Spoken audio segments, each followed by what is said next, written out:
Hello students, welcome to my channel. Calculus का next part, बहुत ही एक इम्पॉर्टेंट पार्ट जो आज हम लोग पढ़ने जा रहे हैं, जिसका नाम है एप्लीकेशन ऑफ डेरिवेटिव। ठीक है, एप्लीकेशन ऑफ डेरिवेटिव जिसमें तुम लोगों को बहुत डर लगता है, बट मैं आशा करता हूँ आज का क्लास करने के बाद तुम लोगों को बहुत आसान फील होगा। ठीक है, चलो ज़्यादा बात ना करके स्टार्ट करते हैं। ठीक है, एप्लीकेशन ऑफ डेरिवेटिव्स के अंदर में सीबीएसई में 3 चैप्टर आता है। ठीक है, 3 चैप्टर क्या क्या है? पहला chapter derivative as a rate measurer, number 2 increasing decreasing and number 3 maxima and minima. देखो, सीबीएसई 2025 बोर्ड्स में जो क्वेश्चन आएगा उसके हिसाब से जो मेरा पॉइंट ऑफ व्यू है, जो मेरा ओपिनियन है, तीनों चैप्टर ही इम्पॉर्टेंट है। तीनों चैप्टर ही इम्पॉर्टेंट है। ऐसा नहीं है मैक्सिमा मिनिमा ज़्यादा इम्पॉर्टेंट और बाकी दोनों इम्पॉर्टेंट नहीं है, क्योंकि क्वेश्चंस कुछ भी आ सकता है। ऐसा ज़रूरी नहीं है जो केस स्टडीज़ है वो मैक्सिमा मिनिमा से ही आए, ऐसा बिल्कुल ज़रूरी नहीं है। तो इसलिए तुम लोगों को तीनों चैप्टर को ही अच्छे से करना होगा बोर्ड्स को देखते हुए। ठीक है, चलो अभी देखो जो मेरा जो रिवीजन का प्रोसेस है उसमें क्या रहेगा। इस पर्टिकुलर चैप्टर में मैं इसको 3 अलग अलग वीडियो में पढ़ाऊँगा और मैं इसको बहुत ज़्यादा इलाबोरेटेड वर्जन में नहीं पढ़ाऊँगा। बहुत टू द पॉइंट होगा, बहुत ही ज़्यादा एग्ज़ाम ओरिएंटेड और बहुत ही इजी वे होगा। मतलब तुम लोग को बहुत आसानी से समझ में आएगा कि हम लोग को क्या करना है। ठीक है, तो इसके हिसाब से आज हम लोग क्या पढ़ेंगे? Derivative as a rate measurer. बहुत ही इम्पॉर्टेंट टॉपिक है और जो बेसिक्स मतलब बहुत ही बेसिक है एप्लीकेशन ऑफ डेरिवेटिव का, तो पहले इसको पढ़ना चाहिए। ठीक है, इसका सीक्वेंस भी बहुत इम्पॉर्टेंट है, मतलब इसको मेंटेन करके पढ़ना चाहिए। ठीक है, चलो आगे बढ़ते हैं। तो पहले देखो डेरिवेटिव एज ए रेट मेजरर में कंसेप्ट क्या है। इसमें बहुत मिनिमम कंसेप्ट है। ठीक है, मैं थोड़ा सा लिख देता हूँ कंसेप्ट क्या है। देखो, अगर मान लो y is a function of x, then अगर हम लोग इसको डिफरेंशिएट करेंगे तो dy बाई डी एक्स क्या आएगा? F dash x. अब देखो जो dy बाई डी एक्स आया ना, इसको क्या बोलते हैं? dy बाई डी एक्स को बोलते हैं derivative rate of change of y with respect to x। लिखो, rate of change of y with respect to x। ठीक है, तो इसीलिए इसका नाम है रेट मेजरर। मतलब कोई भी एक पर्टिकुलर क्वांटिटी का हम लोग रेट ऑफ चेंज मेजर करेंगे with respect to some another quantity जिसके ऊपर ये डिपेंडेंट है। मतलब y is a function of x का मतलब क्या है? y is dependent variable and x is independent variable. ठीक है, अब देखो इसमें 2 चीज़ बहुत इंपॉर्टेंट है। अगर क्वेश्चन में लिखा रहेगा कि किसी भी क्वांटिटी का रेट निकालना है बट विद रिस्पेक्ट टू लिखा नहीं है, किसके रिस्पेक्ट में निकालना है लिखा नहीं है, तो हम लोग को मानना होगा बाय डिफ़ॉल्ट उसमें टाइम के रिस्पेक्ट में पूछा गया है। अगर इस क्वेश्चन में पूछता कि rate of change of y निकालो, तो इसका मतलब हम लोग को समझ में आ जाना चाहिए इसमें पूछा गया है dy बाई डी टी, और जिसका आंसर होगा F dash x into D x by D T. बस इतना ही कंसेप्ट है और तुम लोगों को ये आना चाहिए। ठीक है, चलो आगे बढ़ते हैं, क्वेश्चन सॉल्व करते हैं। हम लोग 5 क्वेश्चन सॉल्व करेंगे क्लास में, और इस 5 क्वेश्चन सॉल्व करने के बाद आइडिया बिल्कुल क्लियर हो जाएगा। मतलब बहुत ज़्यादा क्रिस्टल क्लियर हो जाएगा, बट बहुत ही अच्छे से और पेशेंस लेके क्लास को देखो। ठीक है, और साथ में लिखते जाओ मेरे साथ साथ, ये सबसे ज़्यादा इम्पॉर्टेंट है। देखो, आज का पहला सवाल क्या पूछा गया? A stone is dropped into A quite lake and the waves move in circles if the radius of a circular wave increases at the rate of 4 centimeter per second, find the rate of increase in its area at the instant when its radius is 10 centimetre. देखो जो application of derivative का questions होता है उसमें students का जो complain होता है, स्टूडेंट्स ऐसा कहता है कि हम लोग को समझ में नहीं आता है क्वेश्चंस का लैंग्वेज। तो सबसे जो इम्पोर्टेंट बात है, क्वेश्चंस को बहुत ही केयरफुली पढ़ना है, जो फर्स्ट स्टेप है। और स्टेप वन बहुत ज़्यादा क्रूशियल है, बहुत ज़्यादा इम्पॉर्टेंट है। तो देखो हम लोगों ने अभी क्वेश्चंस को तो बहुत अच्छे से पढ़ लिया, बट फिर भी हम लोग को क्वेश्चन कुछ समझ में नहीं आ रहा है, ठीक है। तो इम्पॉर्टेंट क्या है इसके आगे, सेकंड स्टेप क्या है? सेकंड स्टेप जो क्वेश्चन में पूछा जाता है, जो लैंग्वेज में लिखा रहता है, जो स्टोरी जो कहानी लिखा रहता है ना, उस कहानी को थोड़ा सा फील करना चाहिए कि कहानी में क्या बता क्या रहा है, ठीक है ना। कुछ ना कुछ बताएगा ना, कुछ कहानी तो होगा, तो उस कहानी को समझना होगा। इसमें क्या कहानी में क्या बताया गया है पहले सुनो उसको अच्छे से। देखो इसमें क्या बोल रहा है, एक लेक है, मान लो कि कुछ इस टाइप का एक लेक है और इसके अंदर में तुमने एक स्टोन को थ्रो कर दिया, मान लो, क्योंकि stone is dropped into A quite lake. Lake बिल्कुल शांत है, मतलब उसमें कुछ भी वेव मूव नहीं कर रहा है, मतलब स्टिल वाटर है। और उसके ऊपर तुमने क्या किया, एक स्टोन को, पत्थर को फेंक दिया। तो क्या होगा, मान लो कि पत्थर को इधर फेंक दिया तो क्या होगा, तो एक ऐसे एक वेव जनरेट होगा ना, सर्कुलर वेव, और वो धीरे धीरे बढ़ता रहेगा ऐसे, और एक ऐसे जाता रहेगा टूवर्ड्स द बैंक, है ना। तो धीरे धीरे बड़ा होता जाएगा और एक टाइम के बाद ये गायब हो जाएगा, ठीक है। बट क्वेश्चन में क्या पूछा गया है, जो if the radius of circular wave increase है, मतलब देखो जब वेव बड़ा होता है ना तो उसका जो रेडियस है वो धीरे धीरे इंक्रीज होगा। तो रेडियस किस रेट में इंक्रीज हो रहा है, क्वेश्चन में दिया हुआ है। क्या लिखा है, if a circular wave increases eight the rate of 4 centimetre पर सेकेंड।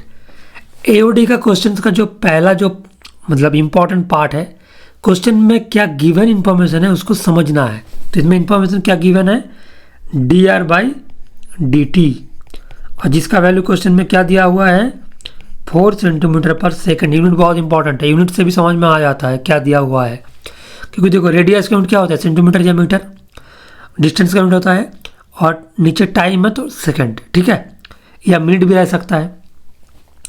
तो पहला जो पार्ट है वो समझ में आ गया क्या गिवन है। अभी क्वेश्चन में पूछा क्या गया है, find the rate of increase in its area.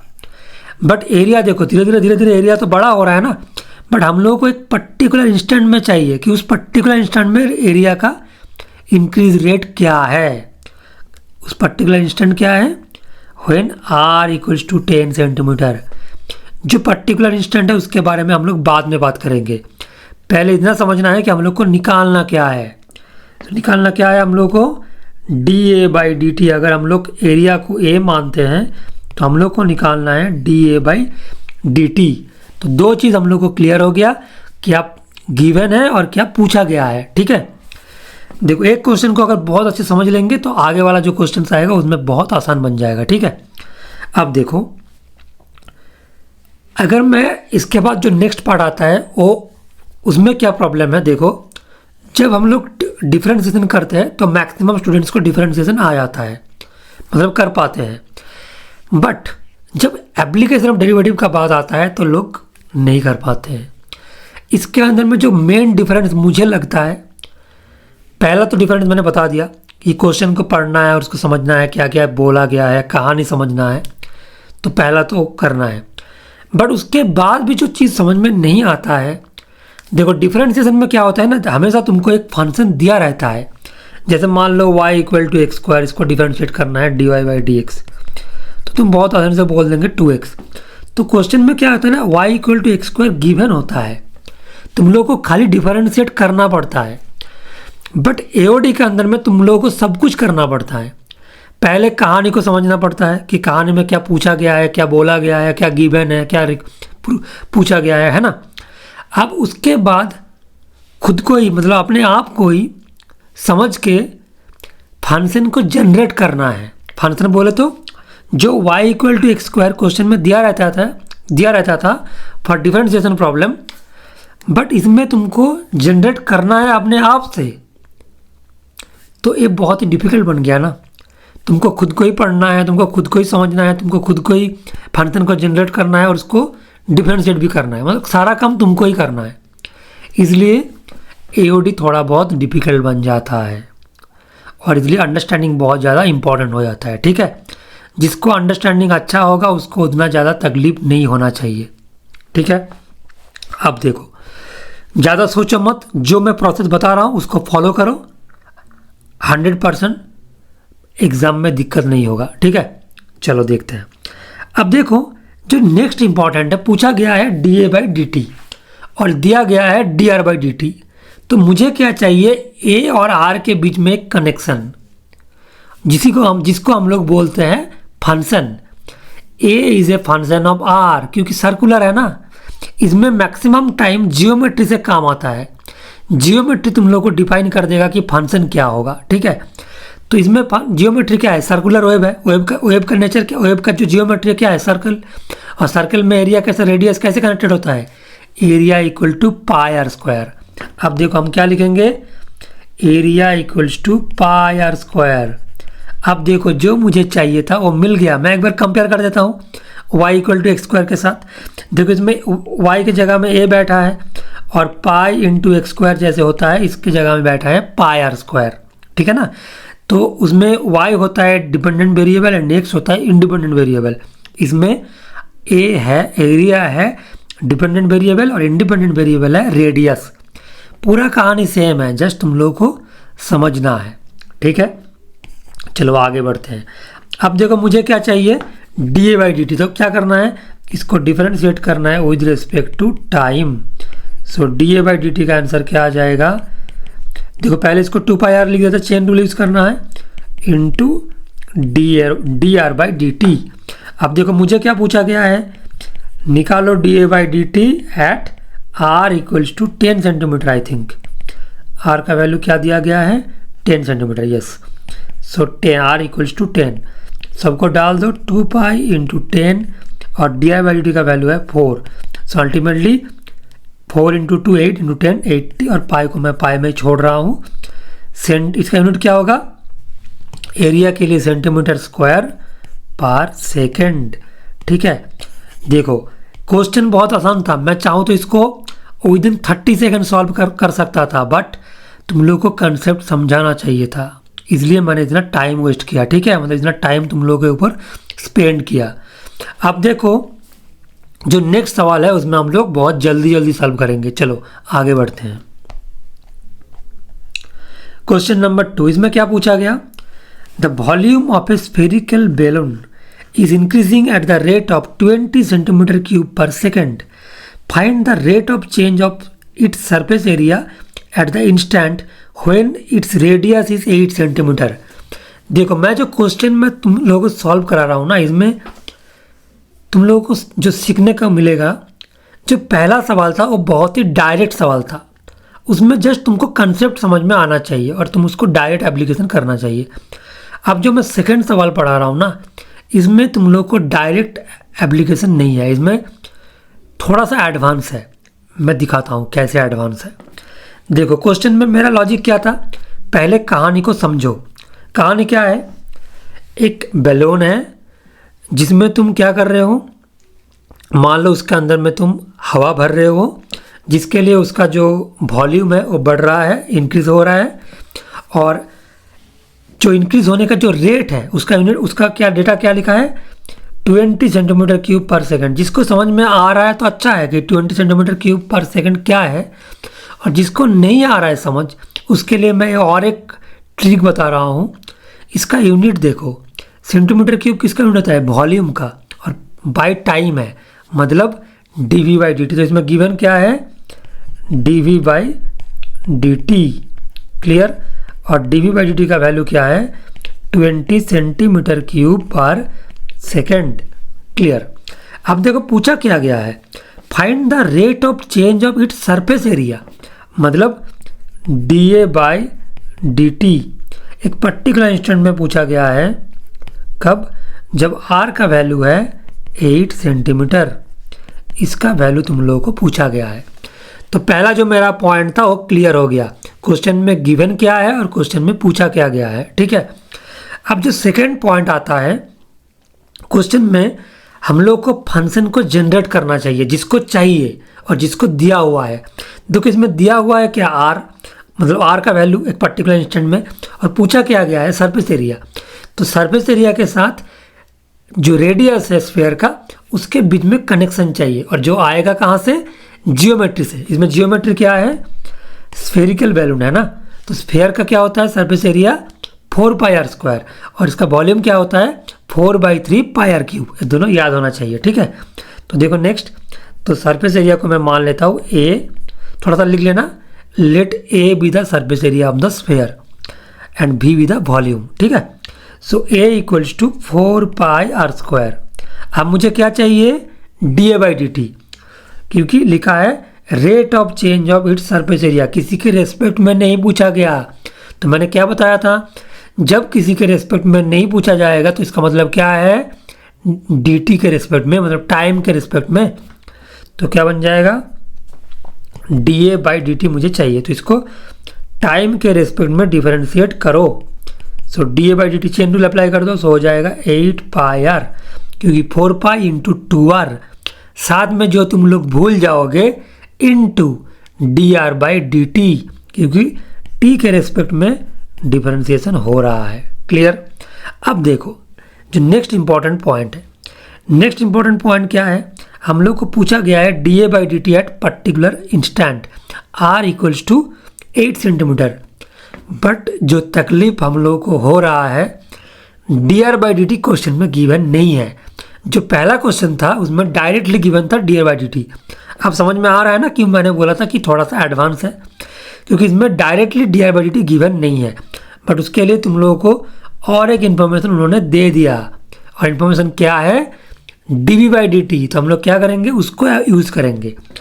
तो v के साथ r का रिलेशन क्या है, 4/3πr³, और dV/dt क्या आएगा, 4/3π इंटू 3r² इंटू dr/dt। 3 काट हो गया, तो क्या बच गया, 4πr² dr/dt। सही है।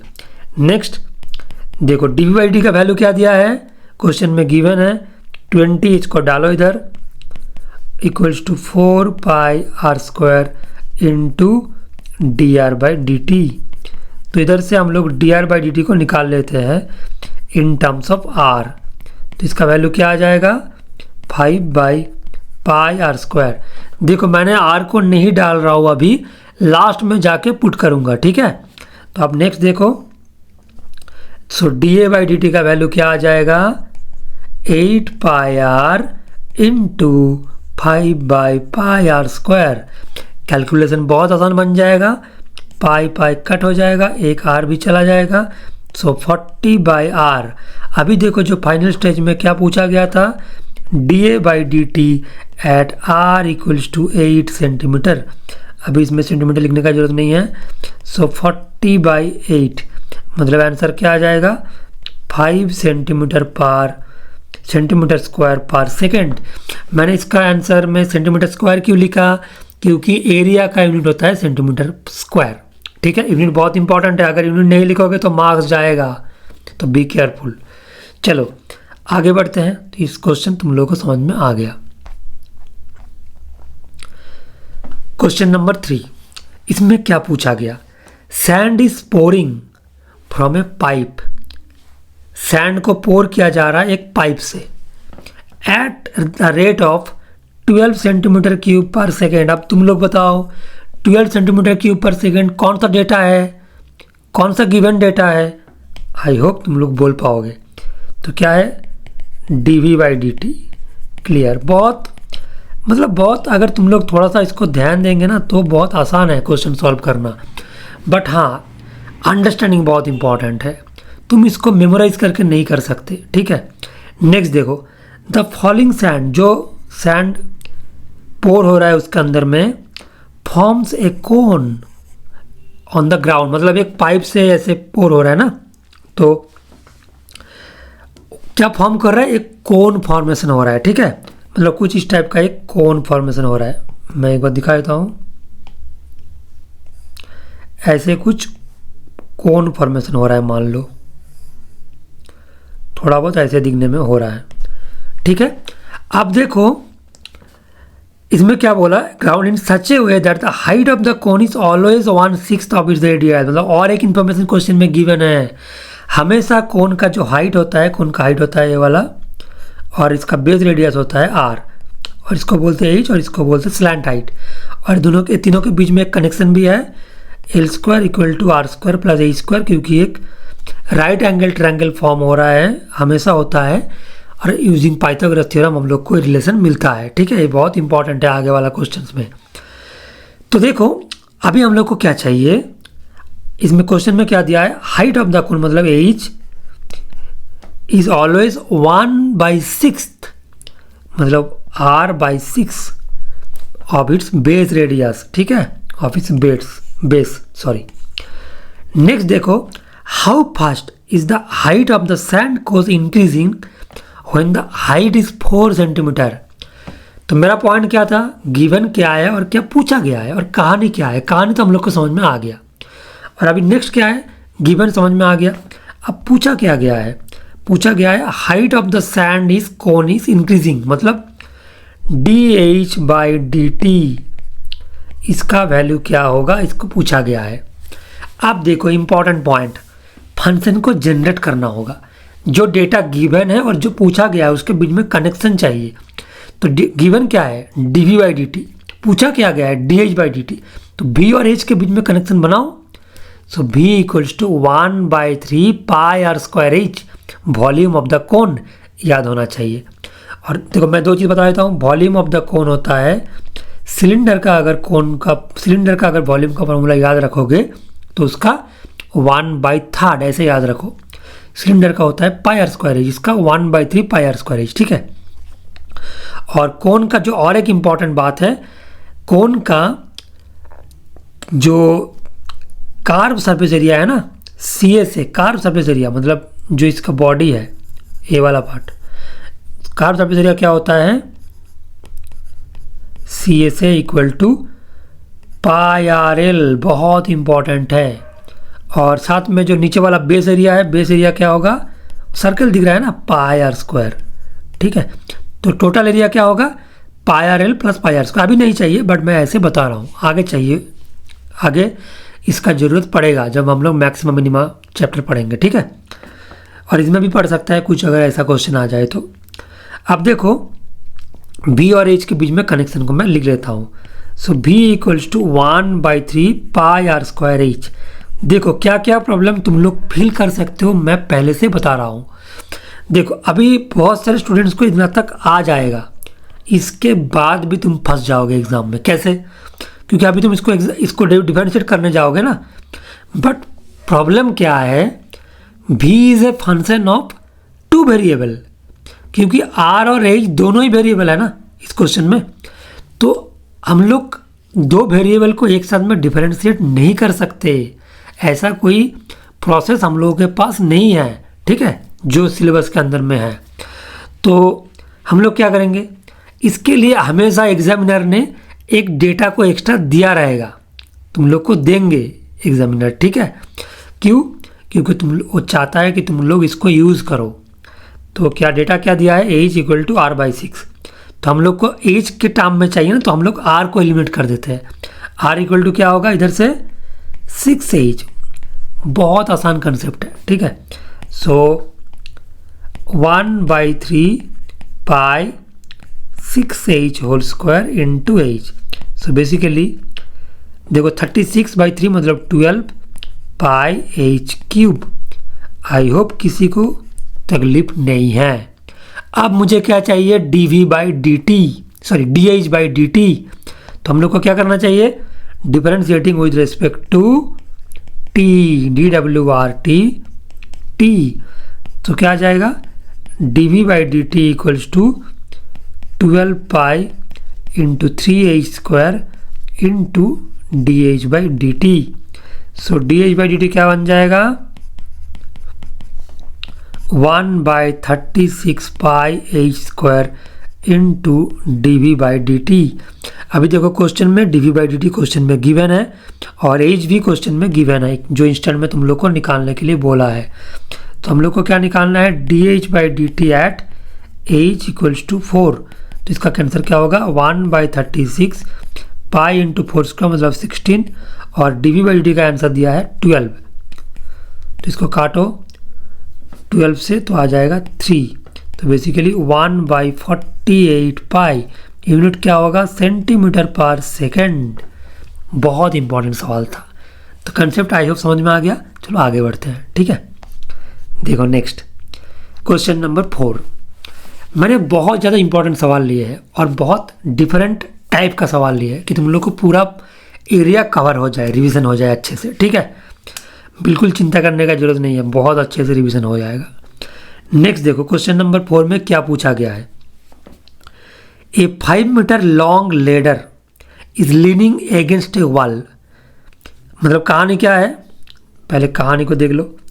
The bottom of the ladder is pulled along the ground away from the wall at the rate of something.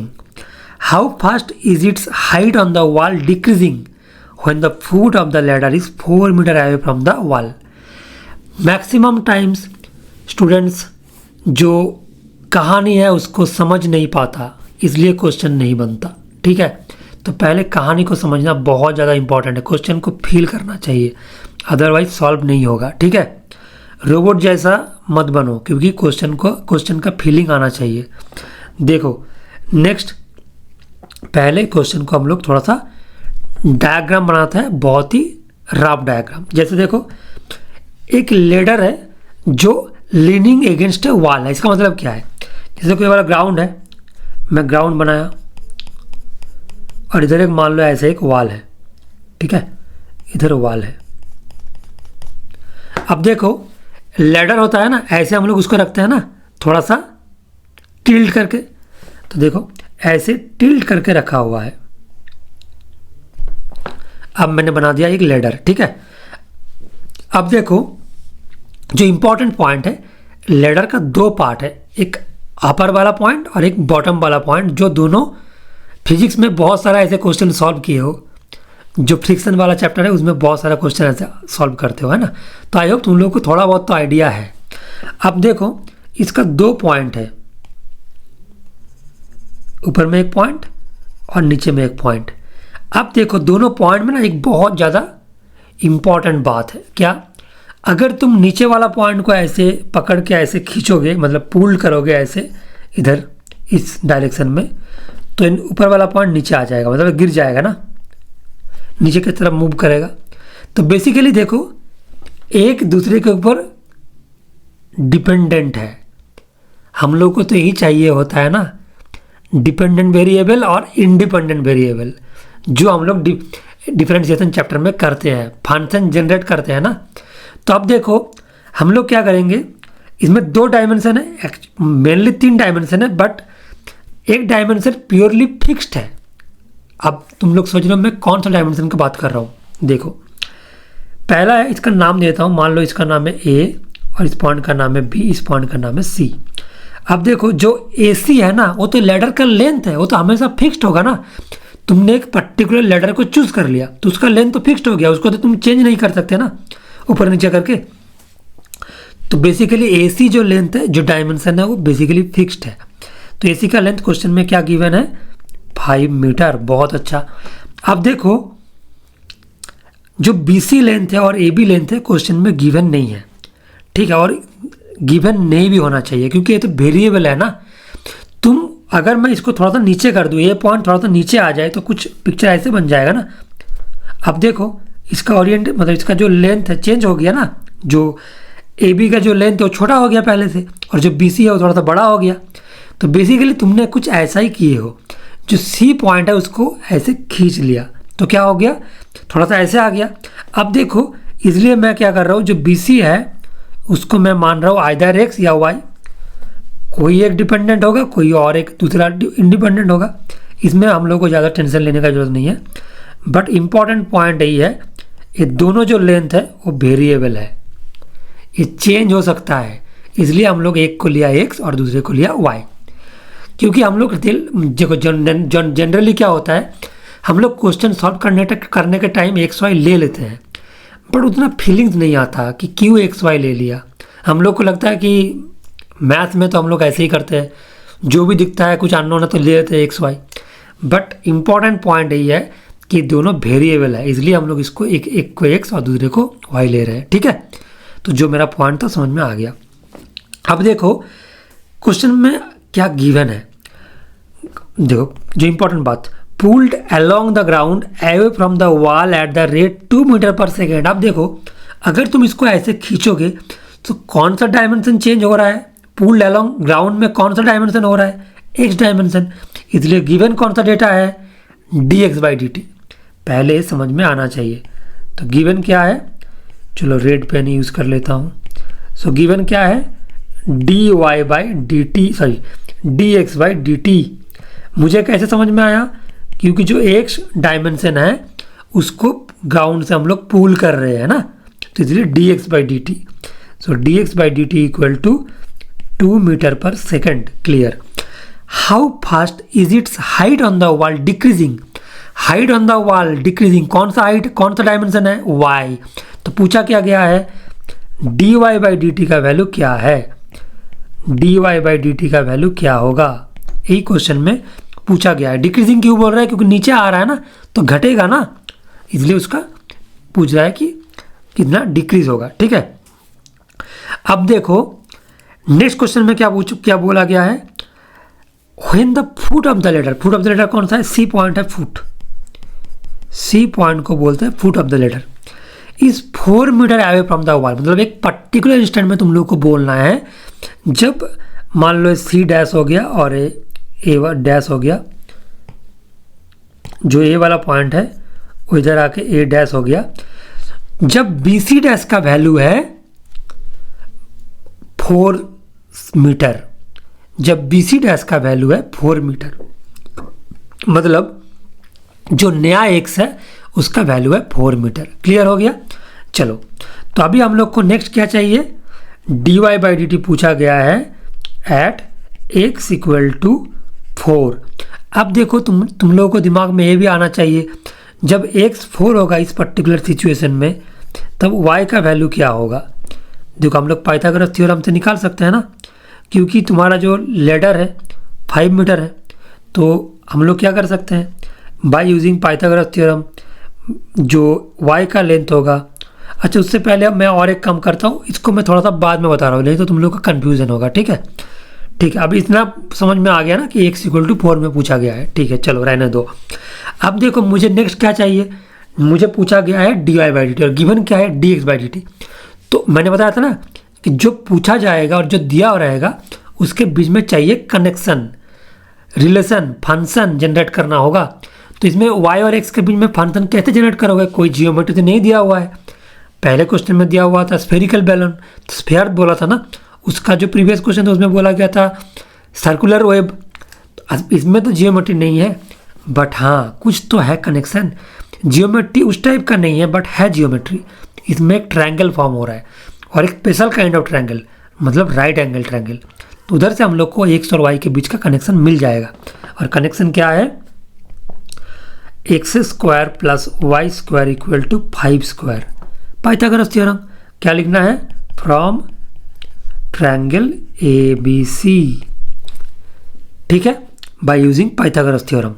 तो देखो x square plus y square equal to हो जाएगा 25। क्लियर। अब देखो इसको करेंगे डिफरेंशिएट, क्योंकि मुझे चाहिए dy/dt। तो किसके रिस्पेक्ट में करेंगे, dwrt t। ठीक है, तो x का क्या होगा 2x into dx/dt plus 2y into dy/dt और 25 है कांस्टेंट, तो उसका हो जाएगा 0। नेक्स्ट, तो इधर से हम लोग निकाल लेते हैं, 2 काट कर दो, चला जाएगा। सो मुझे चाहिए dy/dt equals to minus x/y into dx/dt। मैंने जस्ट साइड चेंज किया और कुछ नहीं किया। अब देखो मुझे क्या चाहिए, dy/dt eight x equal to 4, तो क्या होगा -4 इंटू बाई वाई और dx/dt का वैल्यू क्या है 2। अब देखो प्रॉब्लम क्या है, y का वैल्यू मुझे नहीं चाहिए, नहीं है ना मेरे पास, तो y को तो मैं y नहीं छोड़ सकता। तो देखो थोड़ा सा कॉमन सेंस यूज़ करो, जब x 4 होगा तो y का भी कुछ वैल्यू होना चाहिए ना, लैडर का लेंथ तो कांस्टेंट है, तो लैडर का लेंथ अगर कांस्टेंट है तो y का वैल्यू अगर x का वैल्यू अगर 4 है और इसका वैल्यू 5 है तो y क्या बन जाएगा, √5 स्क्वायर माइनस 4 स्क्वायर, मतलब हो जाएगा 3। तो इसमें डाल दो 3, तो आंसर क्या आ जाएगा -8/3 सेंटीमीटर पर सेकेंड, क्योंकि लेंथ है ना इसलिए। अब नेगेटिव साइन क्यों आ रहा है, negative sign indicates the height of the ladder is decreasing, ठीक है, और कुछ करने का जरूरत नहीं है, क्वेश्चन बहुत आसान है, ठीक है, थोड़ा सा समझना है। चलो आगे बढ़ते हैं नेक्स्ट क्वेश्चन, और आज का क्लास का लास्ट क्वेश्चन देखो, ए particle moves along the curve 6y = x³ + 2, मतलब मान लो कुछ कहानी, एक कर्व है, मान लो कुछ ऐसे, मैंने रैंडमली ड्रॉ कर दिया, ज़्यादा सोचो मत कि ये क्यूब वाला कर्व नहीं है, ऐसा नहीं मैंने बोल रहा हूँ, ऐसा मैं नहीं बोल रहा हूँ, मैंने एक रैंडम कर्व ड्रॉ कर दिया, ठीक है। चलो अभी देखो, ए particle moves along the curve, इस पर्टिकुलर कर्व में एक पार्टिकल ऐसे ऐसे मूव कर रहा है, अभी इधर है, कुछ टाइम के बाद इधर रहेगा, इसके बाद इधर, ऐसे ऐसे ऐसे ऐसे करते करते मूव कर रहा है, ठीक है। अब देखो क्वेश्चन में क्या पूछा गया है, find the points on the curve at which the y coordinate, y coordinate को बोलते हैं ऑर्डिनेट, इसको ऑर्डिनेट भी बोलते हैं, ठीक है, तो नाम भी याद रखना, और x कोऑर्डिनेट को बोलते हैं एब्सिसा, ठीक है, तो दोनों लैंग्वेज भी बहुत ज़्यादा इंपॉर्टेंट हो जाए, कभी कभी y कोऑर्डिनेट ना बोल के वो लोग बोल देंगे ordinate is changing 8 times as fast as the abscissa, ठीक है। तो देखो इसमें क्या बोला गया है, at which the y coordinate is changing 8 times as fast as the x coordinate, मतलब कुछ पर्टिकुलर पॉइंट में जो y का कोऑर्डिनेट का जो चेंज हो रहा है ना वो x का 8 टाइम्स है, तो उस पर्टिकुलर जो इंस्टेंट में मतलब कोऑर्डिनेट में हो रहा है, उस कोऑर्डिनेट को हम लोग को निकालना है, हम लोग का यही ऑब्जेक्टिव है, ठीक है। तो क्या करेंगे, तो देखो, तो इसमें देखो इस पर्टिकुलर क्वेश्चन बहुत आसान है, क्यों, क्योंकि इसमें गिवन डेटा हम लोग बहुत आसानी से समझ में आ गया, गिवन क्या है कहानी तो समझ में आ गया, गिवन क्या लिखा है, dy/dt = 8 × dx/dt, इसमें फंक्शन जनरेट करना नहीं है, तो एक ब्लेसिंग है इसमें, ठीक है, इस क्वेश्चन में इसमें ऑलरेडी फंक्शन दिया हुआ है, तो हम लोग क्या करेंगे, उसको डिफरेंशिएट करेंगे विद रिस्पेक्ट टू टाइम, तो क्या आ जाएगा 6 × dy/dt = 3x² × dx/dt, 2 का डिफरेंशिएशन 0 होगा। अब देखो क्वेश्चन में दिया है ना, dy/dt का जगह में हम लोग डाल सकते हैं 8 × dx/dt = 3x² × dx/dt, dx/dt चला गया, 3 और 6 चला गया, सो x² = 16, सो x = ±4, क्लियर।